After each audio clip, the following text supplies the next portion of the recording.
얼마 전 마침내 미국 대선에서 발디딘 일론 머스크가 트럼프의 대선 유세를 적극적으로 도와 승리의 1등 공신이 되고 트럼프로부터 직접 미국에서 가장 중요한 사람이라는 호칭까지 얻었는데요. 그 보상으로 기획정부 부서의 자리까지 얻어냈습니다. 정부 효율의 수장이 된 일론 머스크는 국가 예산의 낭비를 없애는 임무를 맡았습니다. 그리고 그 첫 번째 희생양으로 국방부를 지목했습니다. 트럼프 당선 전부터 그의 측근들이 주장하던 국방부 예산 대폭 삭감의 신호탄이 올라간 것입니다. 머스크가 국방부에서 가장 먼저 칼을 댄 부분은 공군. 그 중에서도 주력 전투기인 F-35입니다. F-35가 돈 먹는 하마라는 것은 전 세계에 모르는 사람이 없습니다. 머스크가 건드리는 것도 이상하지는 않은데요. 그런데 그의 행동은 늘 상상을 초월하죠. 아예 전투기라는 개념 자체를 부정해버린 것입니다. 그는 늘상 그랬듯이 자신의 SNS에 F-35 같은 유인 전투기를 만드는 멍청이들이 아직도 있다는 글을 남겼습니다. 그러면서 F-35 설계는 요구사항 단계에서부터 너무 많은 사람들에게 너무 많은 것을 충족하도록 요구했기 때문에 문제가 발생했다며, 이 때문에 F-35는 비싸고 복잡한 모든 것을 조금씩 할 수 있지만 어느 것도 뛰어나게 해내지 못하는 기체가 됐다고 지적했죠. 그는 유인 전투기는 드론 시대에 이미 구식이라며 F-35는 물론이고 공군이 전투기를 사용한다는 것 자체에 대해 의문을 제기했습니다. 물론 이러한 생각은 너무나도 시기상조입니다. 전투기라는 무기는 생각보다 훨씬 다양한 일을 할 수 있고 그로부터 비롯되는 억지력은 결코 무시할 수 있는 수준이 아닙니다. 그러나 이제 중요한 것은 전투기가 드론에 비해 얼마나 쓸모가 있느냐 하는 팩트가 아니게 되었습니다. 압도적인 격차로 승리한 트럼프와 그의 절대적 신임을 받는 머스크를 멈출 수 있는 사람은 이제 지구상에 존재하지 않기 때문입니다. 어차피 머스크가 전투기를 두고 쓸모없다고 말한 이상 중요한 것은 공군 예산이 앞으로 얼마나 유지될 수 있느냐가 되었습니다. 그리고 많은 사람들이 이에 대해 별로 희망적으로 생각하지 않는 모양입니다. 머스크의 발언 직후 미국 방산 관련주가 일제히 폭락했기 때문이죠. 특히 F-35를 생산하는 로키드 마틴의 주가는 하루 만에 와장창 떨어지며 비명을 질렀습니다. 이들은 머스크에게 F-35는 생존 가능한 네트워크로 연결된 세계 유일 최첨단 전투기라고 반박했지만 이러한 사실은 주가를 방어하는 데에는 아무런 효과도 없었습니다.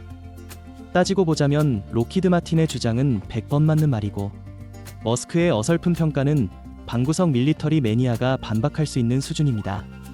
그러나 머스크는 F-35를 한번 눈의 가시로 찍은 이상 예산을 다 날려버리고도 남을 작자입니다.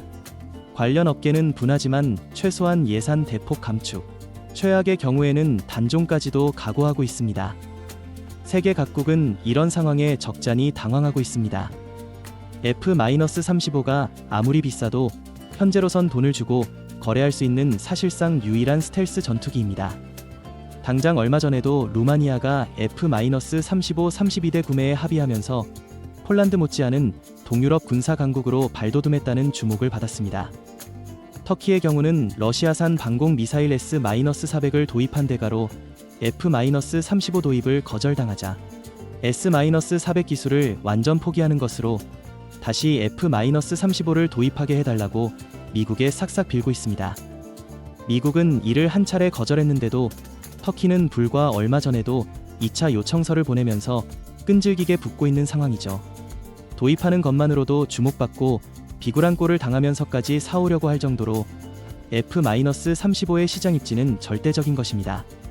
그런데 정작 미국 내에서 F-35를 갑자기 푸대접하더니 단종시켜 버릴지도 모른다는 이야기까지 들려오는 상황. 비상사태가 아닐 수 없습니다. 미국이 어느 날 갑자기 F-35를 쓰지도 팔지도 않게 되어버리면 5세대 전투기가 없는 국가들은 이제 돈이 있어도 5세대 전투기를 구해올 수가 없게 되는 겁니다. 물론 기술이 있는 국가들은 F-35에 의존하지 않고 5세대 전투기를 개발하려 도전하기도 했습니다. 그 과정이 대부분 순탄치가 않은 것이 문제지만요. 유럽에선 독일의 주도 아래 프랑스, 스페인이 함께 5세대를 뛰어넘은 6세대 전투기 미래 전투 공중 시스템을 개발 중입니다. 계획상 2029년에 첫 시험 비행을 진행할 예정이죠. 그러나 프랑스와 독일이 싸워대는 통에 스페인이 혼자서 사업 유지를 위해 애를 쓰고 있는 판국에 독일은 슬슬 아예 사업에서 탈퇴하는 것을 고민하고 있어서 영전망이 좋지 못합니다. 게다가 프랑스는 라파를 5세대로 개량하려고 가지고 있어 회원국들의 생각이 전부 따로 놀고 있는 상황입니다. 한편 영국, 이탈리아, 일본도 GCAP라는 이름의 6세대 전투기 공동 개발 프로젝트를 진행하고 있는데요. GCAP는 초음속 성능과 레이더 탐지 능력을 대폭 강화한 전투기를 2035년까지 실전 배치하는 계획입니다. 그런데 이 프로젝트에서는 일단 영국이 예산을 대폭 삭감해 버렸는데다가 일본은 개발 지분 싸움을 하느라 비협조적인 태도를 보이고 있습니다. 물주가 되어줄 수 있었던 사우디가 관심을 보였을 때에도 개발 지분이 밀릴 것을 우려한 일본이 합류를 거부하는 바람에 무산되기도 했죠. 원래 계획대로라면 내년에는 공식 개발 단계에 착수해야 하나 지금껏 무엇 하나 진행되고 있다는 소식이 들려오지 않습니다. 오히려 프로그램이 쪼그라들었다는 소식만 들려왔죠. GCAP 프로그램은 6세대 전투기를 목표로 시작되었지만 현재까지 참여국들의 기술력 수준으로는 5세대의 수준을 벗어날 수가 없을 것으로 여겨지고 있습니다. 6세대 전투기의 조건은 아직 제대로 정립된 바 없으나 대부분의 개발 프로젝트가 공통적으로 광대역 스텔스 성능과 레이저 무기 운용 능력, 그리고 초음속 순항 및 유무인 합동 작전 능력을 요구하고 있는 상황입니다. 다만 GCAP는 기껏해야 이 중에서 유무인 합동 작전 능력 정도밖에는 확보할 수 없을 것으로 전망되고 있습니다. 광대역 스텔스의 경우 5세대 수준의 스텔스 성능에 더해서 저주파 레이더까지 회피할 수 있는 성능을 갖춰야 하는데요. 이 저주파 레이더는 항공기의 수직꼬리 날개를 잡아내는 데에 특화된 성능을 갖추고 있습니다. 따라서 광대역 스텔스 성능을 갖추기 위한 최우선 순위 과제는 수직꼬리 날개를 없애는 것이죠. 하지만 형상 연구 단계에 있는 GCAP의 어떠한 개념도에도 수직꼬리 날개가 없는 버전은 존재하지 않습니다. 바꿔 말하면 수직꼬리 날개 없이 기체의 운동 제어를 할 기술력이 없다는 의미입니다. 한편 레이저 무기 운용 능력은 어떨까요? 이 문제는 초음속 순항 능력과 결부되는데 둘 다 엔진의 성능에 좌우되기 때문입니다.